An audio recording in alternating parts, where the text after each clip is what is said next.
제18대 대선을 일주일 앞둔 지난 2012년 12월 11일 서울 역삼동의 한 오피스텔을 급습했습니다. 국가정보원 직원이 댓글 여론을 조직적으로 조작하고 있다는 제보를 받았기 때문입니다. 적폐청산 TF는 댓글 조작 사건 등 각종 정치 개입 의혹 사건을 조사해 보고하게 됩니다. 예, 어제 문재인 대통령이 새 정부의 국정운영 5개년 계획 100대 과제를 제시했죠. 그 가운데서도 핵심 과제 중에 하나가 국정원 개혁입니다. 국정원 개혁 하면 여러분 어떤 게 먼저 떠오르세요? 아마 근래에는 그 국정원 댓글 사건, 이 댓글 사건이 상징적인 적폐 사건으로 떠오르실 겁니다. 2012년 선거 당시에 국정원 여직원이 인터넷에 댓글을 달아가면서 여론을 조작했다. 이게 참 상상도 못할 일이었죠. 국정원 직원이 있는 오피스텔에 야당 인사들이 급습을 했고, 그 안에 있던 직원은 문을 잠그고, 뭐 이랬던 그 장면들 생생하게 기억을 하실 거예요. 근데 이 사건을 최초로 제보한 사람은 바로 국정원 출신 인사였습니다. 그동안 실명조차 공개하지 않았던 그 제보자가요, 오늘 실명과 함께 처음으로 방송 출연을 결정했습니다. 직접 만나보죠. 김상욱 씨입니다. 안녕하세요, 김 선생님. 예, 안녕하십니까. 김상욱입니다. 참 긴 시간 세상의 모습을 전혀 드러내지 않고 모든 인터뷰 거절하고 조용히 재판받으면서 살아오신 걸로 알아요. 네. 예. 근데 어떻게 내가 이제는 세상의 모습을 좀 드러내야겠다, 할 얘기들을 해야겠다 결심을 하셨습니까? 예, 문재인 정권이 새로 문재인 대통령이 취임을 하신 뒤에 여러 가지 국정원 적폐의 대표적 사례로 댓글 사건이 많이 회자가 되고 있는데요. 이제 국민들께 정확한 진실을 알릴 필요가 있겠다라는 생각을 했습니다. 그래서 나오게 됐습니다. 적폐 청산도 한다고 하는데 내가 좀 일조해야 되지 않겠는가 이런 생각.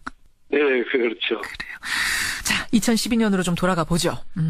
그 당시에는 이미 국정원을 퇴직한 상태셨어요? 네, 2009년 6월 말에 퇴직을 했습니다. 근데 국정원이 댓글 조작하고 있다는 걸 어떻게 알게 되셨어요? 퇴직 이후에 제가 이제 국정원 후배들로부터 여러 가지 얘기를 듣게 되었는데요. 원세훈 원장이 부임한 2009년 2월 이후에 여러 가지 경악할 만한 일들이 벌어졌고, 그 중에서도 특히 국정원 직원들이 외부 카페 등을 다니면서 야당 정치인을 비방하거나 이명박 정부의 치적을 홍보하는 댓글을 달아 여론을 조작하고 있다는 얘기를 듣게 된 것입니다. 근데 그걸 나도 국정원 출신이니 그냥 이제 듣고선 속에 담아둘 수도 있었을 텐데 어떻게 이걸 야당에 제보를 해야겠다 생각을 하셨습니까? 2012년도는 19대 대선 상황이었습니다. 그래서 이건 도저히 있을 수 없는 얘기다. 이건 민주주의를 파괴하면서까지 정권을 유지하려는 이런 기도로 보인다. 이건 반드시 공론화할 필요성이 있겠다. 내가 비록 좀 위험에 처해질 수도 있겠지만. 그때 그 당에 보고한 내용, 제보 내용을 정리하자면 국정원이 2011년 11월부터 3차장 산하의 심리전 담당 부서를 심리정보국으로 격상시키고 3개 팀에다가 총 70여 명의 요원을 둬서 정치 현안 기사며 게시물이며 이런 데다가 댓글 달고 있다. 이거였던 거죠? 네네. 최근에 그 세계일보가 보도한 게 있어요. 국정원 SNS 장악보고서라는 이 문건을 하나 보도했는데 그 문건하고는 어떻게 되는 겁니까? 상관관계가? 국정원이 특정 조직을 확대 개편할 경우에는 그 확대의 필요성과 목적에 대해서 반드시 청와대 승인을 받게 되어 있습니다. 우리 여론조작팀이 이런 일을 하는데 인력을 이리 늘릴 테니 청와대에 승인해 주십시오라고 쓴 보고서가 그 보고서일 거다. 그렇죠. 그러면 그게 청와대에 대통령까지 가서 승인을 받아야 되는 건가요? 네, 그렇습니다. 국정원은 법상 지위가 대통령 직속 기관이거든요. 대통령도 그 보고서를 봤을 거다. 따라서 국정원에서 생산된 보고서는 기본적으로 청와대에 우선 보고되고 대통령이 결재를 하게 되는데. 예. 그러면 이명박 대통령도 이 국정원 댓글팀의 존재에 무슨 일을 하는지를 다 알았단 얘기네요, 그때? 그렇죠. 대통령의 암묵적인 지시가 아니라 직접적인 지시와 교감이 없이는 할 수 없는 일들이었죠. 그렇죠. 예. 그럼 대체 언제부터 국정원이 이런 댓글들, 온라인 여론 조작을 시작했는가? 그 2011년이 처음일까요? 아닐 겁니다. 지금까지 드러난 것을 보면은, 예. 이명박 정부는 2008년도 광우병 촛불 시위를 겪은 직후부터, 이게 안 되겠다.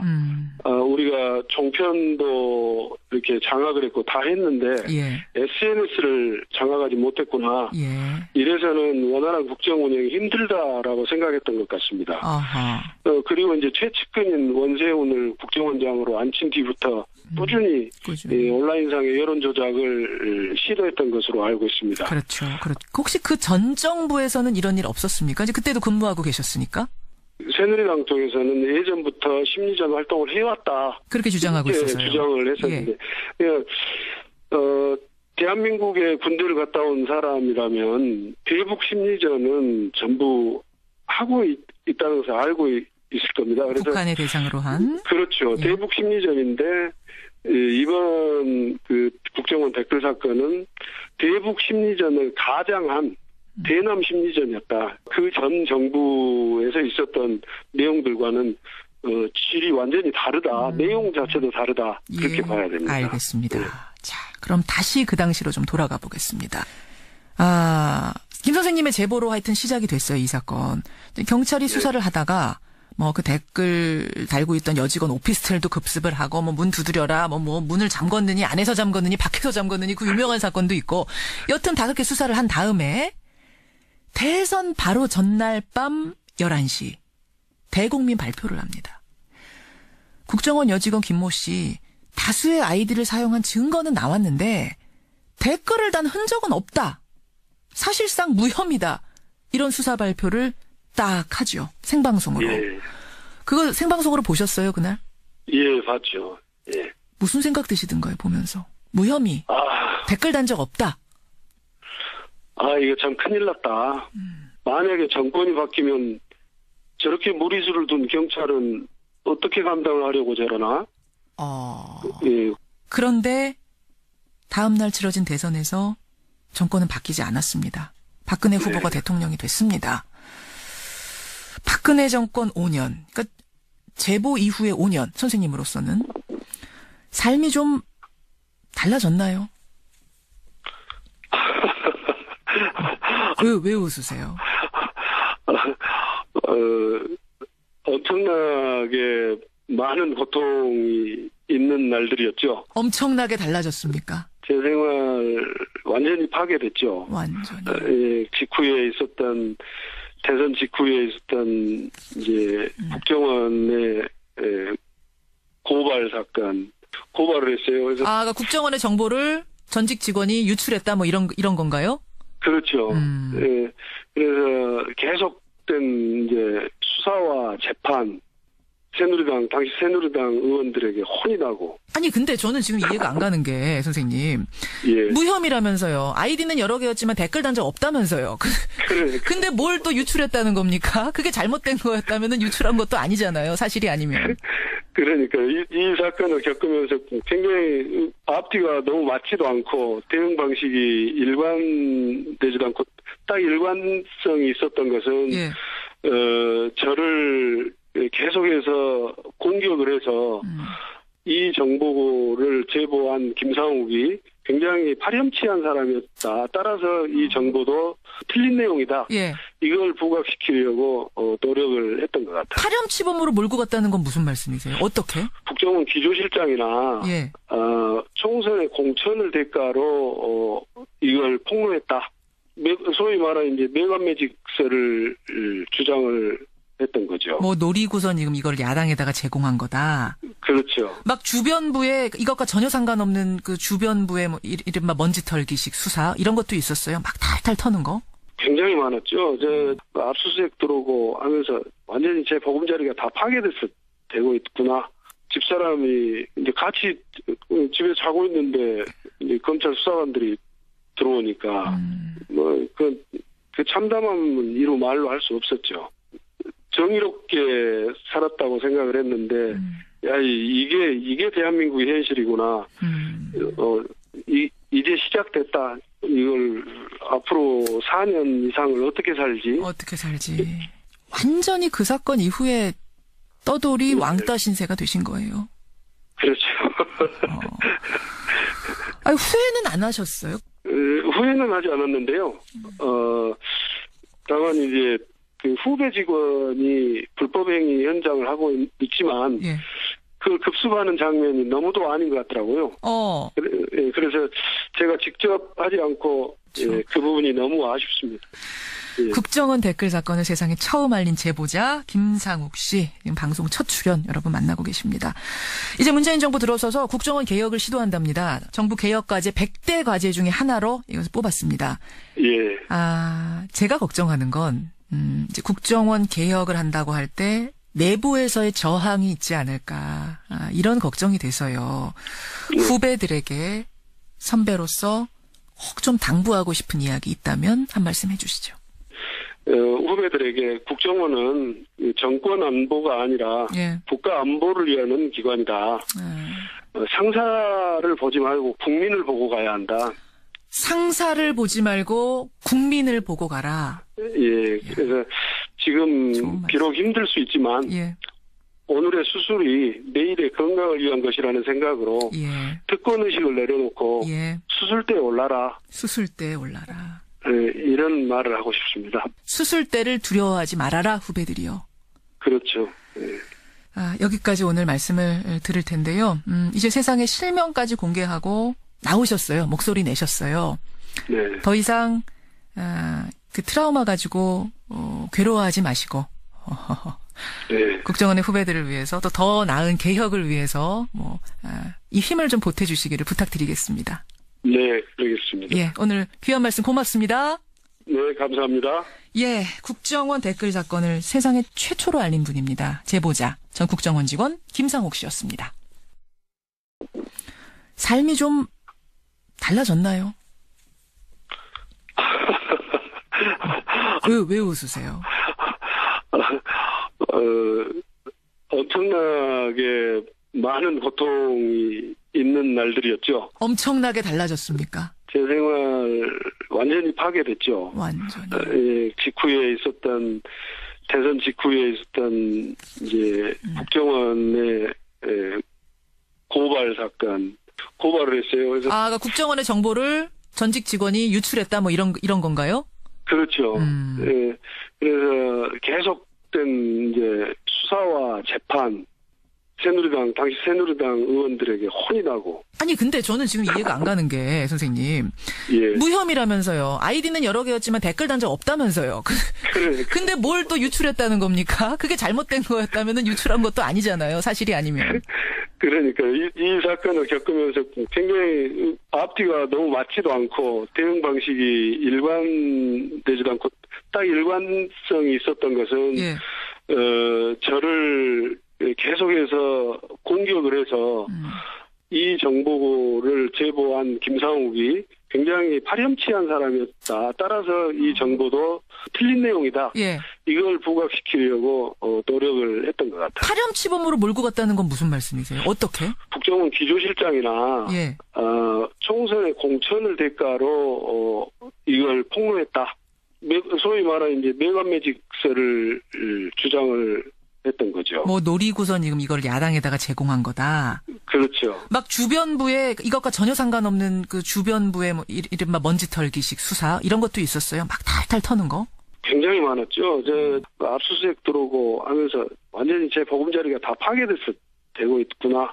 집사람이 18대 대선을 일주일 앞둔 지난 2012년 12월 11일 서울 역삼동의 한 오피스텔을 급습했습니다. 국가정보원 직원이 댓글 여론을 조직적으로 조작하고 있다는 제보를 받았기 때문입니다. 적폐청산 TF는 댓글 조작 사건 등 각종 정치 개입 의혹 사건을 조사해 보고하게 됩니다.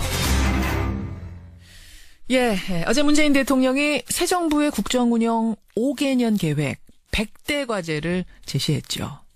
그 가운데서도 핵심 과제 중에 하나가 국정원 개혁입니다. 국정원 개혁 하면 여러분 어떤 게 먼저 떠오르세요? 아마 근래에는 그 국정원 댓글 사건, 이 댓글 사건이 상징적인 적폐 사건으로 떠오르실 겁니다. 2012년 선거 당시에 국정원 여직원이 인터넷에 댓글을 달아가면서 여론을 조작했다. 이게 참 상상도 못할 일이었죠. 국정원 직원이 있는 오피스텔에 야당 인사들이 급습을 했고, 그 안에 있던 직원은 문을 잠그고, 뭐 이랬던 그 장면들 생생하게 기억을 하실 거예요. 근데 이 사건을 최초로 제보한 사람은 바로 국정원 출신 인사였습니다. 그동안 실명조차 공개하지 않았던 그 제보자가요, 오늘 실명과 함께 처음으로 방송 출연을 결정했습니다. 직접 만나보죠. 김상욱 씨입니다. 안녕하세요, 김 선생님. 예, 안녕하십니까. 김상욱입니다. 참 긴 시간 세상의 모습을 전혀 드러내지 않고 모든 인터뷰 거절하고 조용히 재판받으면서 살아오신 걸로 알아요. 네. 예. 근데 어떻게 내가 이제는 세상의 모습을 좀 드러내야겠다, 할 얘기들을 해야겠다 결심을 하셨습니까? 예, 문재인 정권이 새로 문재인 대통령이 취임을 하신 뒤에 여러 가지 국정원 적폐의 대표적 사례로 이제 댓글 사건이 많이 회자가 되고 있는데요. 이제 국민들께 정확한 진실을 알릴 필요가 있겠다라는 생각을 했습니다. 그래서 나오게 됐습니다. 적폐 청산도 한다고 하는데 내가 좀 일조해야 되지 않겠는가 이런 생각. 네, 그렇죠. 그래요. 자, 2012년으로 좀 돌아가 보죠. 그 당시에는 이미 국정원을 퇴직한 상태셨어요? 네, 2009년 6월 말에 퇴직을 했습니다. 근데 국정원이 댓글 조작하고 있다는 걸 어떻게 알게 되셨어요? 퇴직 이후에 제가 이제 국정원 후배들로부터 여러 가지 얘기를 듣게 되었는데요. 원세훈 원장이 부임한 2009년 2월 이후에 여러 가지 경악할 만한 일들이 벌어졌고, 그 중에서도 특히 국정원 직원들이 외부 카페 등을 다니면서 야당 정치인을 비방하거나 이명박 정부의 치적을 홍보하는 댓글을 달아 여론을 조작하고 있다는 얘기를 듣게 된 것입니다. 근데 그걸 나도 국정원 출신이니 그냥 이제 듣고선 속에 담아둘 수도 있었을 텐데 어떻게 이걸 야당에 제보를 해야겠다 생각을 하셨습니까? 2012년도는 19대 대선 상황이었습니다. 그래서 이건 도저히 있을 수 없는 얘기다. 이건 민주주의를 파괴하면서까지 정권을 유지하려는 이런 기도로 보인다. 이건 반드시 공론화할 필요성이 있겠다. 내가 비록 좀 위험에 처해질 수도 있겠지만. 그때 그 당에 보고한 내용, 제보 내용을 정리하자면 국정원이 2011년 11월부터 3차장 산하의 심리전 담당 부서를 심리정보국으로 격상시키고 3개 팀에다가 총 70여 명의 만침 뒤부터 꾸준히 온라인상의 여론 조작을 시도했던 것으로 알고 있습니다. 그렇죠. 혹시 그 전 정부에서는 이런 일 없었습니까? 이제 그때도 근무하고 계셨으니까? 새누리당 쪽에서는 예전부터 심리전 활동을 해왔다. 그렇게 주장하고 있었어요. 주장을 했었는데. 대한민국에 군대를 갔다 온 사람이라면 대북 심리전은 전부 하고 있다는 것을 알고 있을 겁니다. 그래서 북한의 대상으로 한? 그렇죠. 대북 심리전인데 이번 그 국정원 댓글 사건은 대북 심리전을 가장한 대남 심리전이었다. 그 전 정부에서 있었던 내용들과는 질이 완전히 다르다. 내용 자체도 다르다. 그렇게 봐야 됩니다. 알겠습니다. 자, 그럼 다시 그 당시로 좀 돌아가 보겠습니다. 김 선생님의 제보로 하여튼 시작이 됐어요, 이 사건. 경찰이 수사를 하다가 그 댓글 달고 있던 여직원 오피스텔도 급습을 하고 문 두드려라, 문을 잠궜느니 안에서 잠궜느니 밖에서 잠궜느니 그 유명한 사건도 있고, 여튼 다 그렇게 수사를 한 다음에 대선 바로 전날 밤 11시 대국민 발표를 합니다. 국정원 여직원 김모 씨 다수의 아이디를 사용한 증거는 나왔는데 댓글을 단 흔적은 없다. 사실상 무혐의다. 이런 수사 발표를 딱 하죠. 생방송으로. 예. 그거 생방송으로 보셨어요, 그날? 예, 봤죠. 예. 무슨 생각 드시던가요, 보면서? 무혐의. 댓글 단 적 없다. 이거 참 큰일 났다. 만약에 정권이 바뀌면 저렇게 무리수를 둔 경찰은 어떻게 감당을 하려고 저러나? 예. 그런데 다음 날 치러진 대선에서 정권은 바뀌지 않았습니다. 박근혜 후보가 대통령이 됐습니다. 박근혜 정권 5년, 그러니까 제보 이후에 5년 선생님으로서는 요원을 둬서 정치 현안 기사며 게시물이며 이런 데다가 댓글 달고 있다. 이거였던 거죠? 네네. 최근에 그 세계일보가 보도한 게 있어요. 국정원 SNS 장악 보고서라는 이 문건을 하나 보도했는데 그 문건하고는 어떻게 되는 겁니까? 상관관계가? 국정원이 특정 조직을 확대 개편할 경우에는 그 확대의 필요성과 목적에 대해서 반드시 청와대 승인을 받게 되어 있습니다. 우리 여론조작팀이 이런 일을 하는데 인력을 이리 늘릴 테니 청와대에 승인해 주십시오라고 쓴 보고서가 그 보고서일 거다. 그렇죠. 하하. 그러면 그게 청와대에 대통령까지 가서 승인을 받아야 되는 건가요? 네, 그렇습니다. 국정원은 법상 지위가 대통령 직속 기관이거든요. 대통령도 그 보고서를 봤을 거다. 예, 따라서 국정원에서 생산된 보고서는 기본적으로 청와대에 우선 보고되고 대통령이 결재를 하게 되는데. 예. 그러면 이명박 대통령도 이 국정원 댓글팀의 존재에 무슨 일을 하는지를 다 알았단 얘기네요, 그때? 그렇죠. 대통령의 암묵적인 지시가 아니라 직접적인 지시와 교감이 없이는 할 수 없는 일들이었죠. 그렇죠. 예. 그럼 대체 언제부터 국정원이 이런 댓글들, 온라인 여론 조작을 시작했는가? 그 2011년이 처음일까요? 아닐 겁니다. 지금까지 드러난 것을 보면은 이명박 정부는 2008년도 광우병 촛불 시위를 겪은 직후부터 이게 안 되겠다. 우리가 종편도 이렇게 장악을 했고 다 했는데 SNS를 장악하지 못했구나. 이래서는 원활한 국정 운영이 힘들다라고 생각했던 것 같습니다. 그리고 이제 최측근인 원세훈을 국정원장으로